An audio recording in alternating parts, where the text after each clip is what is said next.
Jadi kita jelaskan betul dulu posisinya, bahwa kawasan Permindo itu bukan kawasan dinas perdagangan. Dinas perdagangan itu batasnya hanya sampai Trendshop atau bioskop Mulia Lama. Nah, itu yang kawasan dinas perdagangan. Jadi tidak masuk ke dalam tatanan yang diambil oleh dinas perdagangan. Jalan Permindo adalah jalan umum. Nah, toko-toko yang ada di Permindo itu bukan pasar, tapi adalah toko-toko yang timbul akibat ramainya Pasaraya Padang. Nah, itu yang menyambung sampai ke Patimura nanti ya. Nah, sehingga kawasan Permindo itu karena bukan kawasan dinas perdagangan, maka untuk penertibannya tentu diminta kepada Pol PP dan Dinas Perhubungan. Karena yang punya masalah di sana adalah bahwa jalan dipakai oleh pedagang kaki lima yang di backup oleh oknum-oknum yang ada di daerah situ dan mengambil keuntungan dari pedagang kaki lima. Faktanya bahwa ada ruas-ruas jalan itu dimiliki seseorang dan disewakan kepada orang. Nah, itu termasuk yang mulai dari Air Mancur sampai ke Permindo, sampai ke Trendshop yang dulu KBPKL. Itu ada. Bahkan diakui ke saya malahan. Ke depan Pak Wakil Wali Kota waktu itu Pak Eko Salbar, 75 juta kalau mau dijual. Jalan itu di Permindo itu juga Bang Budi berarti. Sertifikat dari Tuhan mana dia dapatkan. Ya kan?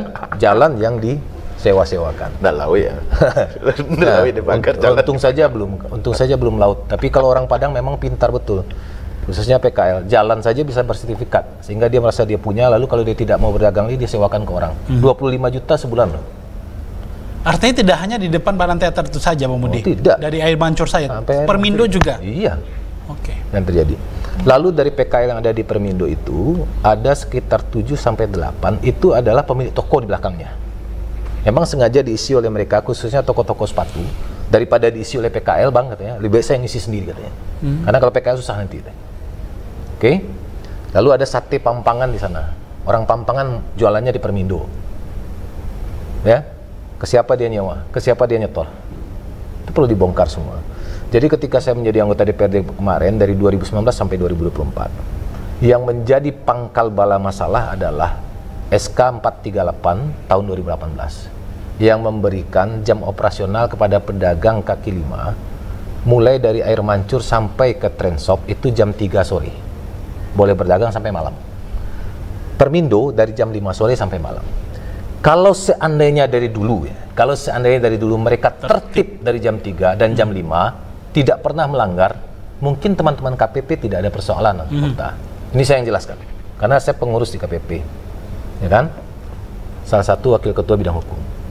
Nah, tapi karena selalu melanggar, jam 3 masuk ke jam 2, masuk ke jam 12, masuk ke jam 10 pagi, ya enggak bisa, orang di belakangnya terhalang. Itulah yang ditertibkan. Tahu enggak Okta? Saya beberapa kali sekarang membawa orang-orang yang sudah lama tidak ke pasar, saya tanya, dan saya ajak ke pasar. Kaget mereka. Bang, bersih ya pasarnya sekarang ya? Nyaman ya dilewati? Setelah tidak seperti dulu. Dulu saya paling menghindar kalau masuk pasar raya, Bang.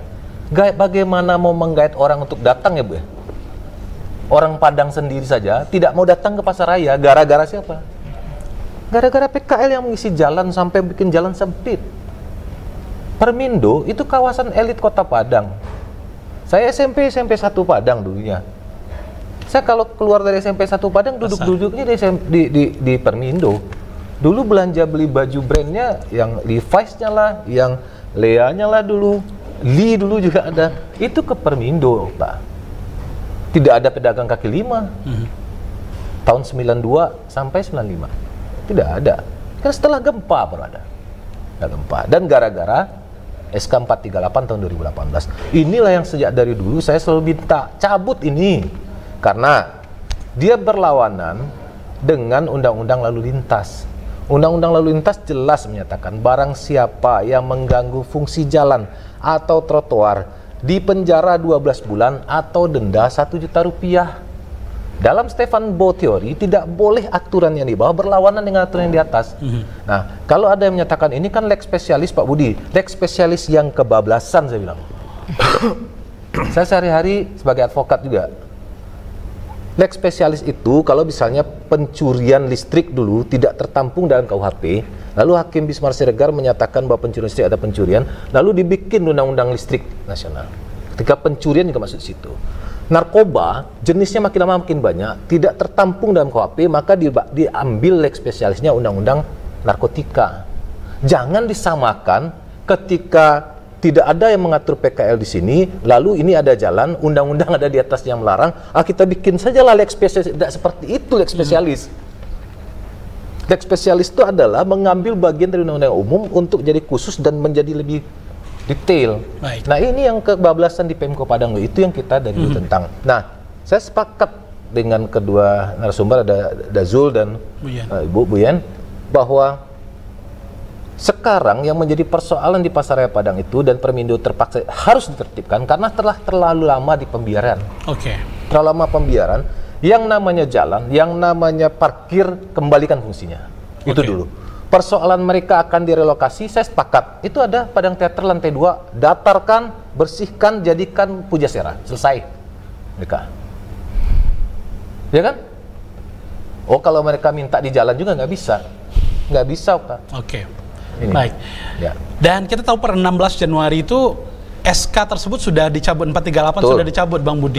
Tapi kalau di saat terjadi chaos kemarin itu setelah itu masih saja mereka berjualan. Beberapa di antara pedagang harusnya tetap ditertibkan. Nah, di Solo ketika Pak Jokowi menjadi wali kota Solo, dia lihat saja siapa yang menjadi provokatornya. Tangkap. Amankan dulu. Selesai. Dan akhirnya mereka mau tertib kok, dipindahkan. Ahok juga main seperti itu, ada masalah. Di Jakarta juga begitu. Kalau tidak karena Ahok yang namanya kawasan kawasan Tanah Abang tidak akan bersih. Jadi lihat hasilnya tuh. Jangan lihat persoalan humanis atau tidak humanis, tidak seperti itu.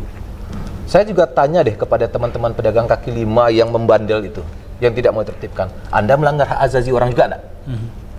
Untuk lewat di atas jalan dengan nyaman, untuk berjalan di trotoar dengan nyaman, untuk parkir dengan nyaman di jalan itu. Dia melanggar juga nggak? Jadi jangan hanya bersuara hak ekosok, hak azazi manusia tentang ekonomi sosial, tapi mereka mengganggu orang lain. Jangan tegakkan hak kita ketika kita mengganggu hak orang lain. Hak orang lain untuk lewat dengan nyaman di sana bagaimana? Nah itu. Nah kalau memang akan membuat Permindo naik market atau apa, cari lahannya dulu.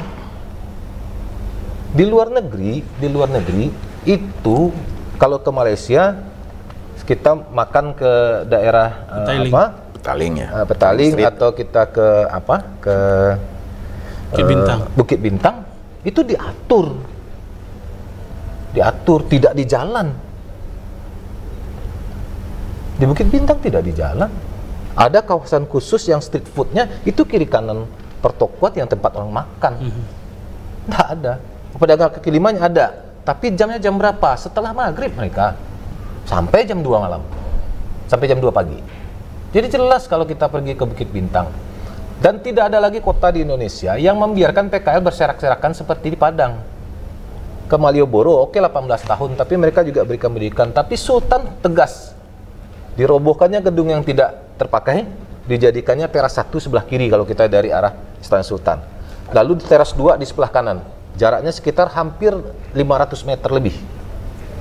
Teras 2. Yang orang dulu makan lesehan kiri kanan, itu semua masuk ke belakang teras. Saya waktu jadi anggota DPR kemarin, berapa kali saya ke Jogja, memang saya lihat betul bagaimana pola penataannya.